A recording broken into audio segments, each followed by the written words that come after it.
टीपू सुल्तान जयंती तकारीब के सिलसिले में किन्वट व गोकुंदा के नौजवानों की जानिब से एक ब्लड डोनेशन कैंप और मुशायरे का अहतमाम किन्वट में किया गया।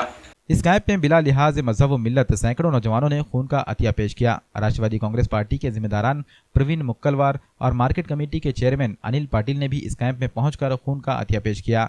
इन्होंने कैंप के मुंतजिमीन इमरान खान, अकबर खान और उनकी टीम को मुबारकबाद पेश की। इसी तरह एक कुल हिंद मुशायरे का इनकाद अमल में आया। मुफ्ती हारून नदवी ने मुशायरे की सदारत की, जबकि निजामत के फ़राइज़ अबरार काशिफ अमरावती ने अंजाम दिए। मुशायरे में छोटा इमरान प्रतापगढ़ी, सुफियान प्रतापगढ़ी, नजमी शहाब के बशमूल कई शोरा ने अपने कलाम से सामाइन को महसूस किया। किन्वट ताल्लुक़े की नामवर शख्सियात मुफ्ती फजल मतीन, साबिक MLA भीमराव केराम, किन्वट के साबिक सदर बल्दिया साजिद खान, के मूर्ति व दीगर ने भी मुशायरे में शिरकत की। इस मुशायरे में किन्वट ताल्लुक़ा व अतराफ़ के सुखन नवाज अवाम ने कसीर तादाद में शिरकत की। आज यहाँ किन्वट में हजरत सुल्तान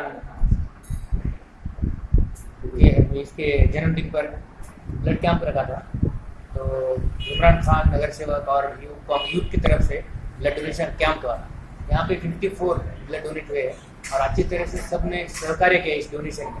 हम हमारी ब्लड बैंक की तरफ से हुजूर साहब ब्लड बैंक नांदेड़ की तरफ से उनकी बहुत शुक्रिया करते हैं। और उनको कभी भी बैग लगा, किन्वट में ब्लड लगा, वहाँ पे लगा, नांदेड़ लगा, परवनी लगो या बाहर की सिटी में लगा, दोनों सब मिलकर हमें कोई भी एक जन कॉन्टैक्ट करेगा तो बैग मिल जाएगा। इसलिए सबको हम यूथ को धन्यवाद मानते हैं।